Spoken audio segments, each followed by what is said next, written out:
দিল্লির যন্তর মন্তরে চলছে বিক্ষোভ। একদিকে কেন্দ্রীয় শিক্ষামন্ত্রী ধর্মেন্দ্র প্রধানের পদত্যাগের দাবি চেয়ে কিন্তু চলছে এই ধর্মঘট, চলছে এই আন্দোলন। আর ঠিক তাকে কেন্দ্র করে দেখা গেছে যে দিল্লি পুলিশের লাঠি চার্জ শুরু হয়ে যায়।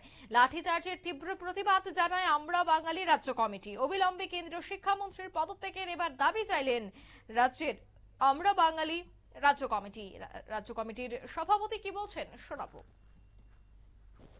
কিন্তু ত্রিপুরার নয়, গোটা দেশের সামনে আজকে গত 23-24 দিন ধরে আমরা জানি দিল্লিতে এই যে ছাত্র যুবদের একটা মুভমেন্ট চলছে।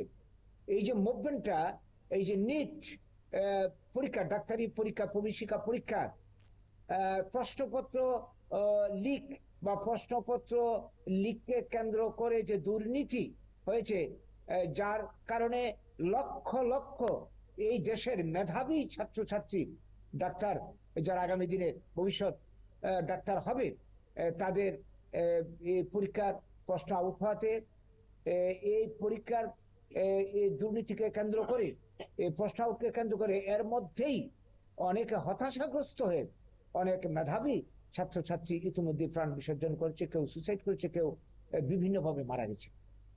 এবং এই যে ঘটনা, লক্ষ লক্ষ ছাত্রছাত্রীর ভবিষ্যৎ যেই পরীক্ষাতে তৈরি হয়, এই ধরনের প্রশ্নপত্র এর 2 বছর আগেও হয়েছিল এবং আমরা অনুমান করছি এই ধরনের ঘটনা অতীতে অনেকবার হয়েছে। এই নিয়ে এর আগে সেইভাবে চর্চা হয়নি।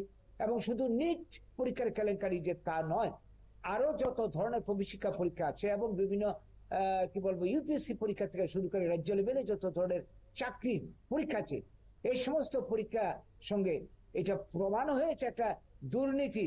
একটা আপনারা শুনলেন, অর্থাৎ দুর্নীতি, চাকরি একদিকে রয়েছে সংকট, অন্যদিকে নিট পরীক্ষার প্রশ্নপত্র ফাঁস, কেন্দ্রীয় শিক্ষামন্ত্রী ধর্মেন্দ্র প্রধানের দুর্বলতার সবটা বিষয় নিয়ে কিন্তু তিনি অভিযোগ করেন। অন্যদিকে দিল্লি পুলিশের লাঠিচার্জ ছাত্রছাত্রীদের উপর, সেই বিষয়টারও তীব্র প্রতিবাদ জানায় আমরা বাঙালির সদস্যরা।